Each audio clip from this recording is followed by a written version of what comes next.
L'Arabie Saoudite, les amis, a sorti une carte, oui, une grosse carte comme ça, contre les pays européens et même les Américains.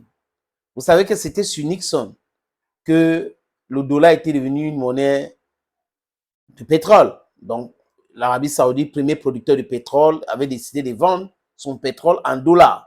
Et donc, l'Arabie Saoudite avait donné ce pouvoir-là au dollar. Et tous les autres producteurs de pétrole vendaient donc dans le marché mondial leurs produits pétroliers en dollars. Est-ce que vous pouvez imaginer le nombre d'actifs américains et européens que détiennent l'Arabie Saoudite? C'est aussi beaucoup, beaucoup d'argent. Il dit beaucoup, beaucoup d'argent.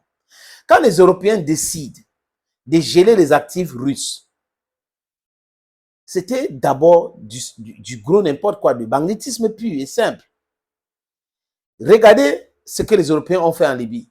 Qui avait gelé les actifs américains ou européens? Personne. Regardez ce qu'ils ont fait en Irak.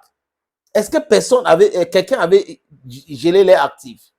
Même en termes de Jeux olympiques, comme on est en train de parler avec Thomas Bach, là, qui est en train de détruire le fondement même de l'esprit olympique. Il faut interdire la Russie. Ils sont en train de faire des choses aujourd'hui, les amis, que ils n'ont jamais fait. Ils ont été toujours dans le non-sens. Personne ne les a sanctionnés. Et aujourd'hui, parce que la Russie est en train de se défendre, la Russie dit que vous ne pouvez pas m'imposer ce que vous voulez. Et là, ça devient que Vladimir Poutine, c'est un rebelle. Vladimir Poutine est en train de chambouler l'ordre mondial. L'ordre mondial, c'est qui? C'est quoi? Voulu par qui? Qui a instauré ces bêtises-là? C'est toujours eux. Et donc, quand ils ont fini de réfléchir, tout le monde doit les suivre. Donc, on ne discute pas avec les Occidentaux. Quand ils ont décidé quelque chose, c'est bon. Ils sont l'alpha et l'oméga. Mais c'est fini cette époque. Nous ne sommes pas là lors de ce qu'on a appelé abusivement la première guerre dite mondiale ou la deuxième guerre dite mondiale. Non, nous ne sommes pas là. We have gone past that stage. You have mature people. People who were not there during the First or the Second World War. They are here today. So you cannot implement the same politics you're implementing gone are the days. It's not going to work. On a les accords du vol, l'escroquerie qu'on signe avec des pays africains. Bref, les amis, je vous ai dit tout le temps ici, laissez-moi, je vous ai dit ici que nous devons regarder l'actualité, analyser l'actualité du point de vue de l'Africaine que nous sommes. Nous sommes des Africains, donc c'est avec l'œil des Africains que nous devons analyser l'actualité. Quel est l'intérêt de l'Afrique là-dedans? Est-ce que si ces gars-là sont déstabilisés, ça va nous aider à nous développer rapidement? Est-ce que nous avons les dirigeants qu'il faut, à la place qu'il faut? Sinon, est-ce qu'on met suffisamment la pression pour que ceux-là qui sont les vendus changent? Those are some of the things we need to do to change the paradigm. Donc, ils gèlent les avoirs russes, à peu près 300 milliards, les amis. Oui, 300 milliards. Je regarde les chiffres encore. Oui, 300 milliards de dollars. Les actifs russes, hein, c'est du jamais vu.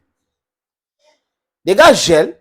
Après, ils veulent utiliser ces actifs-là pour la reconstruction de l'Ukraine ou financer la guerre en Ukraine.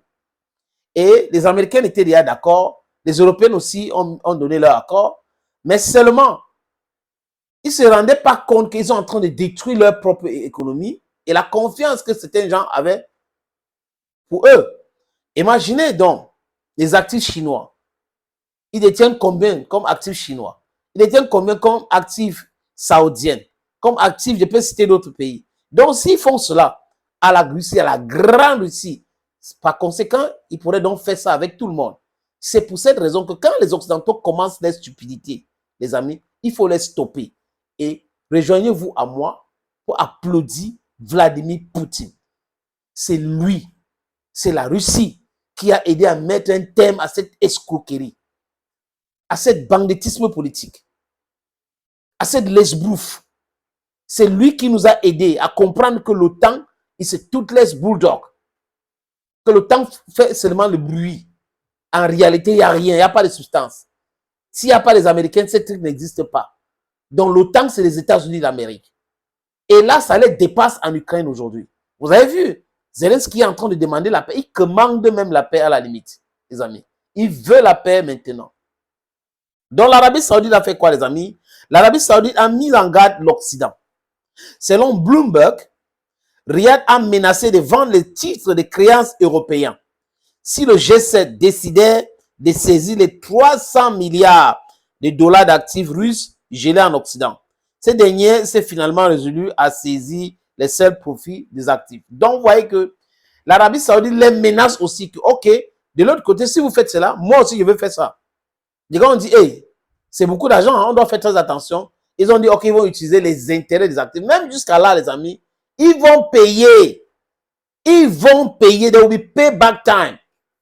Vous ne pouvez pas vous comporter comme si c'est vous les parents. Même les parents, hein, quand ils discutent avec les enfants, c'est avec pédagogie, avec amour. Pas que vous dictez tout, vous décidez tout. Ce que vous faites en tant qu'Européen, c'est bien.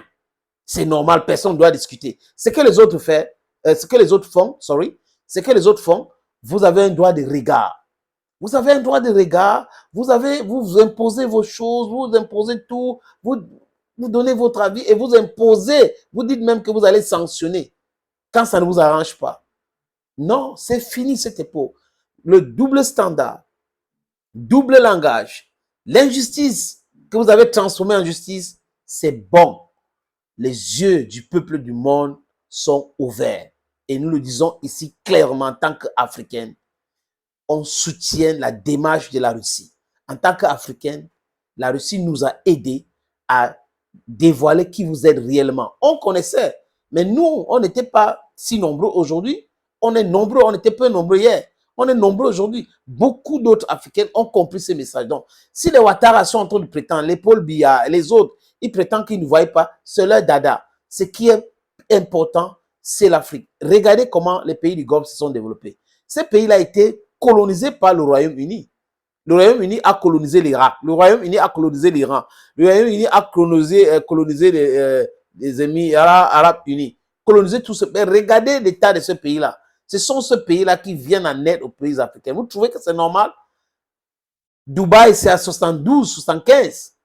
Ils ont décidé de prendre leur développement en main. Ils ont eu des difficultés, ils ont accepté ces difficultés-là, mais les gars ont avancé dans leur démarche. C'est de ça qu'il est question, qu'on arrête avec l'escroquerie. Nous devons être focus. Et l'Arabie Saoudite a montré aussi que si vous êtes indépendant, souverain, vous contrôlez votre diplomatie, vous contrôlez votre armée, vous contrôlez vos ressources naturelles, ils vont vous respecter. C'est ce que nous devons faire. Transformons tout localement. Je dis tout localement. Vendez les choses qui ont des plus-values. Parce que si on veut extrait l'or, on extrait le diamant, on prend le bois, on envoie comme ça brut, il n'y a pas de plus-value. On va vendre quoi? À vil prix. Et c'est ce que nous voulons. We don't want that. Africa wants to be big, stronger, and to be stronger, there are things we need to do. Thank you, friends. And on a look. Bye-bye.